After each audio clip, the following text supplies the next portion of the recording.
All righty. So we have started with Denver. We're starting to get our hands around it a little bit. Starting to say, if I could do anything, I'd do this. Starting to just think in the realms of all this, right? So listen, this is really critical because when you start having this little spark in your soul of, this Edwards guy is telling me this, and yeah, it sounds great. If I could really do whatever's in your heart, you would be just so excited to do it, right? And you just start developing this little spark, which is all I'm trying to do right now, is ignite your heart a little bit. Just get a little spark going, all right? Here's your problem. There are things and people out there that will grab that little spark, crush it, throw it on the ground, and stomp on it. And you've got to be aware of these people, all right? Now listen, I somewhat humorously and sometimes very seriously, I just call them idiot friends. The old adage of, that the 5 people you hang around with is who you become. You are who you hang out with. I don't get that complicated. I just call them idiot friends. You know what? Idiot friends do this, all right? Idiot friends wallow in a pool of pity. Life always sucks for them. And here's the kicker. They are always happy to have you join them. The welcome sign is always on. Listen, their job sucks, your job sucks. Come on, let's go have a beer. It'll be okay. My relationship's awful, so is mine. Let's go. Listen, those are not the people you want to be around with. And here's the problem. Most of the people are idiots. Now listen, let me give you one side note. I have idiot friends. I do. We all have idiot friends. It's just part of life. And listen, unanimously, idiot friends are fun, okay? They just are. They're fun. But listen, when you're trying to get ahead in life, idiot friends are not the people you want to associate with. If you're going to a party, bring on the idiots, all right? But when you're trying to create a life like we're doing here, that is something special, you don't need idiots anywhere in the vicinity. What you do need is what I call quality friends. Here's the kicker. Quality friends believe in you. Listen to what I'm saying here. Quality friends believe in you when you don't believe in you. That's the difference. Idiot friends will tell you why you can't. And they'll take that little belief that you have in your heart right now, and they will tell you you can't. Because here's the mistake people make. When they get this little glimmer of hope and they don't know who their quality friends are versus their idiot friends, they're all just blended, they make a mistake and telling their quality friend, or their idiot friend rather, they say, listen, I listened to this Edwards guy and talked to him, and if I could do anything, I'm really kind of thinking that maybe I would be X, whatever's in your heart, that maybe I could be an ESPN reporter, or maybe I could be this person working in this industry. An idiot friend will be like, dude, really? That is not who you are. That is not who you are. You just simply need to go your own way and keep doing what you're doing, because people like you don't do things like that. And here's what will happen. You'll believe them. I promise you, you'll believe them. And see, quality friends, again, believe in you when you don't believe in you. I'll give you an example in just a minute. But they will say, dude, I could see you doing that. And you'll be like, you think? And they'll be like, yes, I really could see you doing that. How can I help you get there? Because you'd be a rock star. And you'll be like, really? See, here's one example. I had an opportunity early in my speaking career. My biggest audience was 30 people, all right? And early in my speaking career, I was given the opportunity, I'll tell you that story later on how to visualize some things. But I was given an opportunity to speak in front of 4,000 people, okay? 30 people to 4,000. And I had 4 days. I had no speech, and I had 4 days to prepare. And I said yes, right? And it's a whole other topic, is to say yes to opportunities, even when you don't know how to do it. And trust me, I didn't believe I could do it, but I believed I could figure it out. And here's the kicker, is I knew who my idiot friends were, and I sure as heck knew who my quality friends were. And all I did was call my quality friends and say, I need your help. And when you say that to a quality friend, they come to your rescue. And I didn't know how to speak to 4,000 people. I had no speech, no plan, no nothing. Man, my quality friends, they just reeled me in. They were like, one of them was a big pastor of a big church.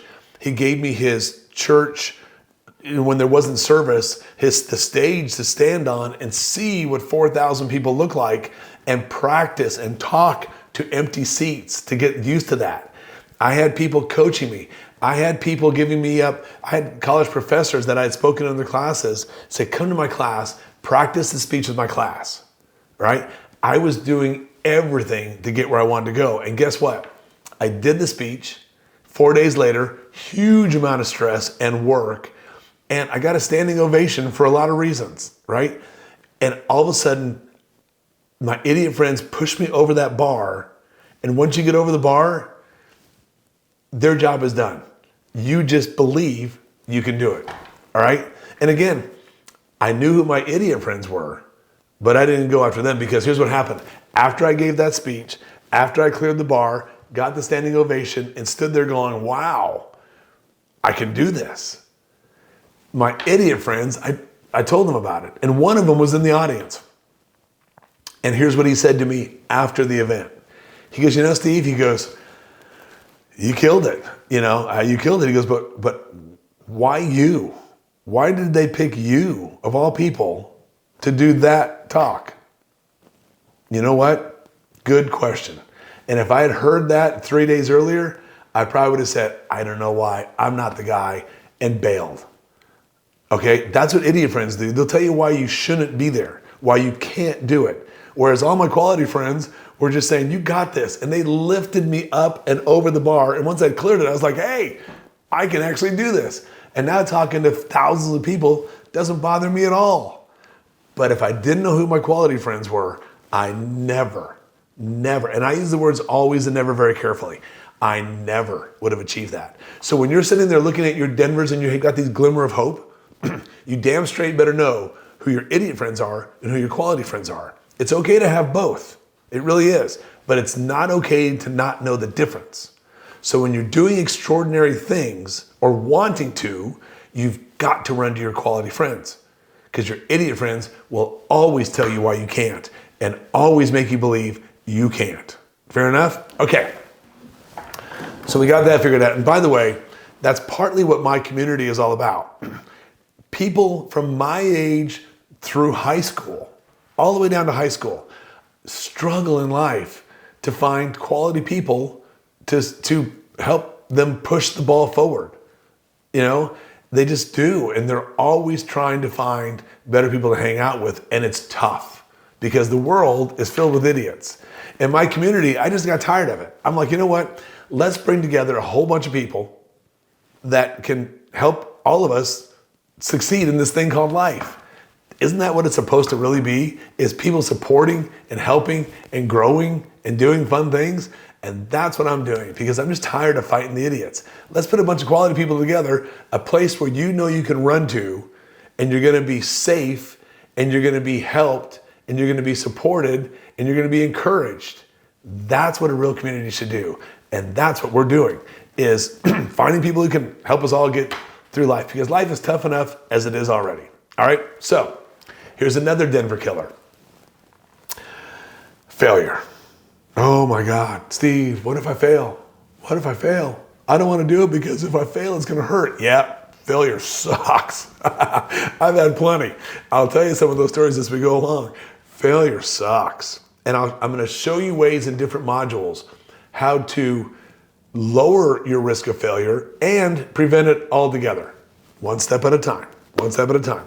Listen, failure's bad, but this is also why the younger you are, the less you have to lose. And failure doesn't hurt as bad.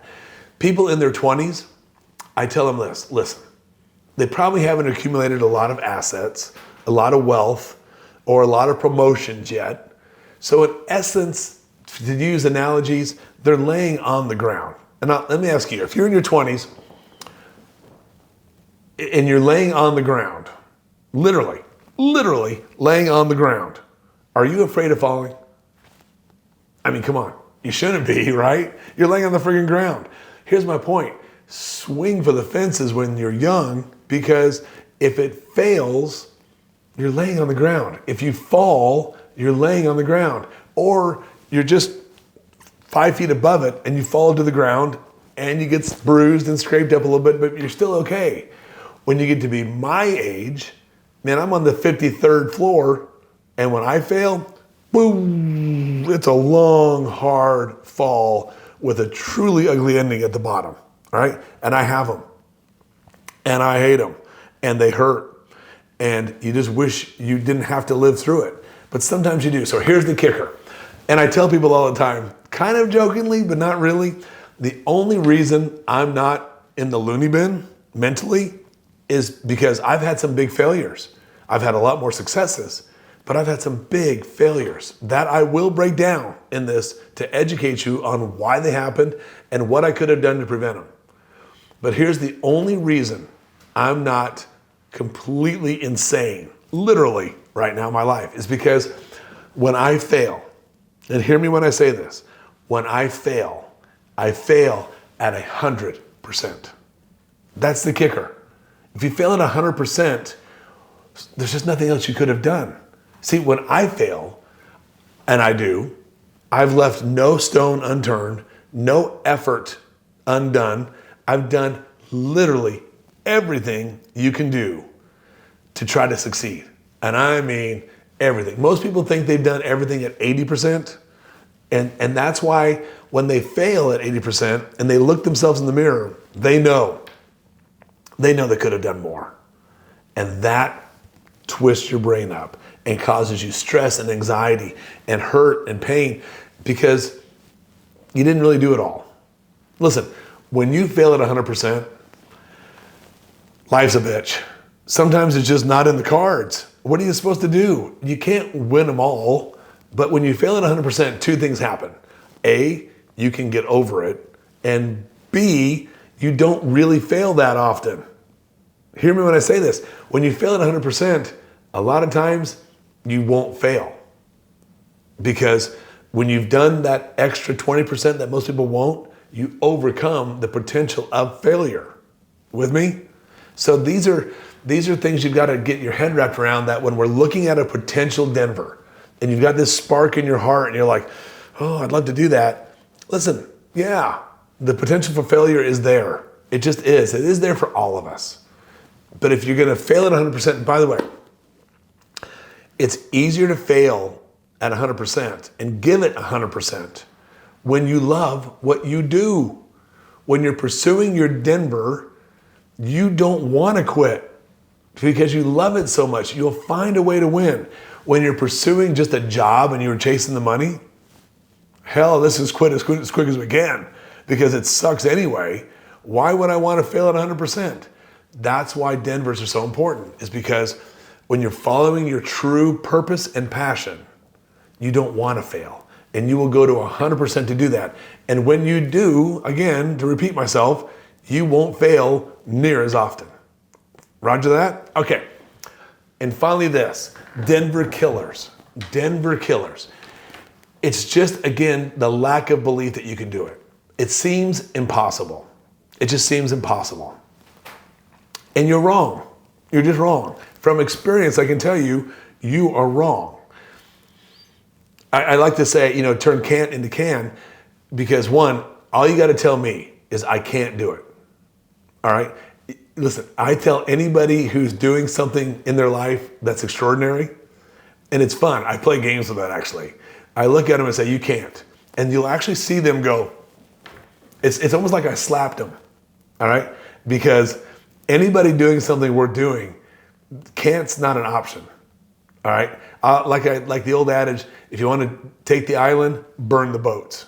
That'll make you take the island when there's no other opportunity, right? When you want this Denver, like you want air to breathe, and I say you can't have air, oh, those are fighting words, all right? Because you've got to believe when others don't. That's, again, back to the quality friends, back to the fear of failure. You've got to have people believe in you when you don't believe in you.